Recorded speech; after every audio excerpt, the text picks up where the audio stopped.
আসসালামু আলাইকুম everyone, welcome to my channel. মাত্র 2টি আলু দিয়ে অল্প সময় তৈরি করা যায় ভীষণ মজার মুচমুচে একটি আলুর লাচ্চা পাকোড়ার রেসিপি আজকে আপনাদের সাথে শেয়ার করব। রেসিপিটি তৈরি করা খুবই সহজ আর উপকরণগুলো আমাদের হাতের কাছে সবসময় থাকে। বিকেলে চায়ের আড্ডায় কিংবা বাচ্চাদের টিফিনের জন্য চাইলে এই নাস্তাটি আপনারা ঝটপট তৈরি করে নিতে পারবেন। একবার তৈরি করলে দেখবেন পরিবারের সকলে কিন্তু খুবই পছন্দ করবে। চলুন রেসিপিটি দেখে নিচ্ছি।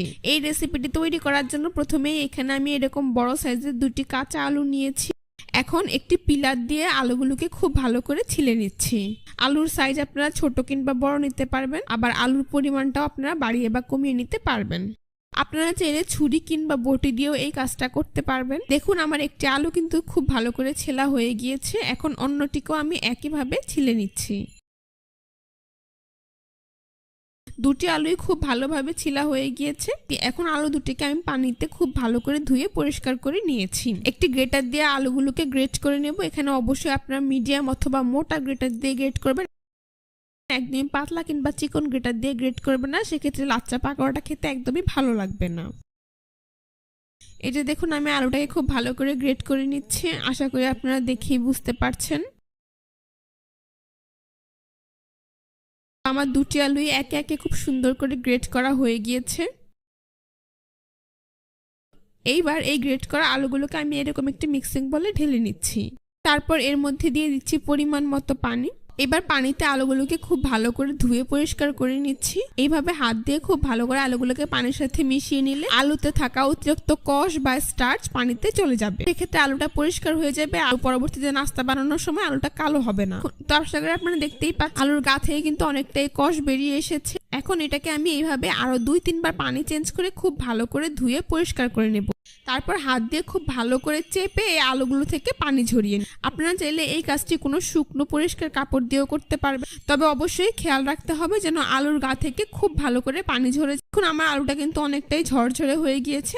এখন আমি এর মধ্যে দিয়ে দিচ্ছি প্রায় 1/3 কাপ পরিমাণ পেঁয়াজ কুচি, দিয়ে দিচ্ছি 3 থেকে 4টি কাঁচামরিচ কুচি, 1 টেবিল চামচ পরিমাণ ধনিয়া পাতা কুচি, আদা রসুন বাটা দিয়ে দিচ্ছি 1/2 চা চামচ পরিমাণ, চিলি ফ্লেক্স 1/2 চা চামচ পরিমাণ, দিয়ে দিচ্ছি ভাজা জিরার গুঁড়ো 1/2 চা চামচ পরিমাণ, ধনিয়ার গুঁড়ো 1/2 চা চামচ পরিমাণ, লাল মরিচের গুঁড়া দিয়ে দিচ্ছি 1/2 চা চামচ পরিমাণ। ঝালের পরিমাণটা আপনাদের পছন্দ অনুযায়ী বাড়িয়ে বা কমিয়ে দিতে পারবেন। আর এখানে আমি নিয়েছি 1 প্যাকেট ম্যাগির ম্যাজিক মশলা, এখান থেকে প্রায় অর্ধেকটা আমি এর মধ্যে দিয়ে দিচ্ছি।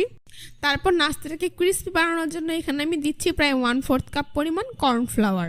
আপনাদের হাতের কাছে কর্নফ্লাওয়ার না থাকলে আপনারা এর পরিবর্তে চালের গুঁড়ো কিংবা চিড়াও গুঁড়ো করে দিতে পারেন, সেটাও খেতে অনেক বেশি ভালো লাগবে। তো সবগুলো উপকরণ একসাথে খুব ভালো করে মিশিয়ে নিচ্ছি। কিছুটা মেশানো হয়ে গেলে এ পর্যায়ে আমি এখানে দিয়ে দিচ্ছি স্বাদ মতো লবণ, আর নাস্তাটির বাইন্ডিং এর জন্য দিয়ে দিচ্ছি প্রায় 2 টেবিল চামচ পরিমাণ বেসন। আপনারা চাইলে এখানে ময়দাও ব্যবহার করতে পারবেন। তো কিছুটা সময় নিয়ে বেসন সবকিছুর সাথে মেশালেই দেখতে পাবেন এরকম একটা আঠালো মিশ্রণ তৈরি হয়ে যাবে। এবার আপনারা আপনাদের পছন্দ অনুযায়ী শেপ দিয়ে নাস্তাটা তৈরি করতে পারবেন। যেহেতু আমি গ্রেট করা আলুটাকে পানিতে ধোয়ার পর খুব ভালো করে চেপে পানি ঝরিয়ে নিই, তাই এখন আর নাস্তা শেপ দিতে আমার কোনো সমস্যাই হবে না। আমি এখান থেকে পরিমাণ মতো নাস্তার মিশ্রণ নিয়ে নিচ্ছি। তারপর এইভাবে হাত দিয়ে চেপে এইবার এভাবে চ্যাপটা করে দিচ্ছি। অনেকটা পেঁয়াজের মধ্যে করে আমি এই নাস্তাগুলোকে তৈরি করে নেব। আশা করি আপনারা দেখেই বুঝতে পারেন। এই যে দেখুন আমার কিন্তু কত সহজে একটি নাস্তা শেপ দেওয়া হয়েছে। এখন এটাকে একটি প্লেটে উঠিয়ে নিচ্ছি। একইভাবে আরো একটি নাস্তা তৈরি করে আপনাদেরকে আমি দেখিয়ে দিচ্ছি। আপনাদের পছন্দ অনুযায়ী গোলাকার কিংবা লম্বা ফিঙ্গারের মতো যে কোনো শেপ দিয়ে নাস্তাটা তৈরি করে নিতে পারবেন। এভাবে আমি সবগুলো নাস্তা তৈরি করে নিয়েছি। এবার নাস্তাগুলোকে গরম তেলে ভেজে নেব। সেই জন্য চুলায় এরকম একটি কড়াইয়ে পরিমাণ মতো তেল দিয়ে তা মিডিয়াম হিটে গরম করে নিয়েছি। এখন নাস্তাগুলোকে একে একে গরম তেলে দিয়ে দিচ্ছি। চুলার আঁচ মিডিয়ামে রেখে কিছুক্ষণ পরপর উল্টে পাল্টে নাস্তাগুলোকে গোল্ডেন ব্রাউন কালার এবং মুচমুচে করে ভেজে নিতে হবে। তো দেখতেই পাচ্ছেন আমার নাস্তাগুলোর এক পাশ ভাজা হয়ে গিয়েছে, আমি এগুলোকে উল্টে দিচ্ছি। এভাবে কিছুক্ষণ পরপর উল্টে পাল্টে নাস্তাটাকে আমি ভেজে নিয়েছি। দেখুন আমার নাস্তাগুলো কিন্তু ভাজা হয়ে গিয়েছে, খুব সুন্দর কালার চলে এসেছে। এখন একটি ছাঁকনি দিয়ে আমি এগুলোকে তেল থেকে তুলে খুব ভালো করে তেল ঝরিয়ে একটি নাস্তার প্লেটে নিয়ে নিচ্ছি।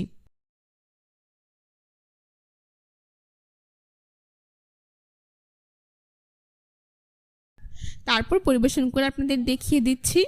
দেখুন নাস্তাগুলো দেখতে মাশাআল্লাহ কতটা সুন্দর হয়েছে, আর খেতেও হয়েছে অনেক বেশি মজাদার এবং মুচমুচে। একবার তৈরি না করে খেলে আপনারা বুঝতেই পারবেন না যে এত অল্প সময় অল্প উপকরণ দিয়ে এত মজাদার একটি ক্রিস্পি মুচমুচে স্ন্যাক্স তৈরি করা যায়। আশা করি আজকের রেসিপিটা আপনাদের সবার কাছে ভীষণ ভালো লেগেছে। রেসিপিটি ভালো লাগলে অবশ্যই আমার চ্যানেলটি সাবস্ক্রাইব করে আজ এখানেই শেষ করছি। সবাই ভালো থাকবেন, সুস্থ থাকবেন। আল্লাহ হাফেজ।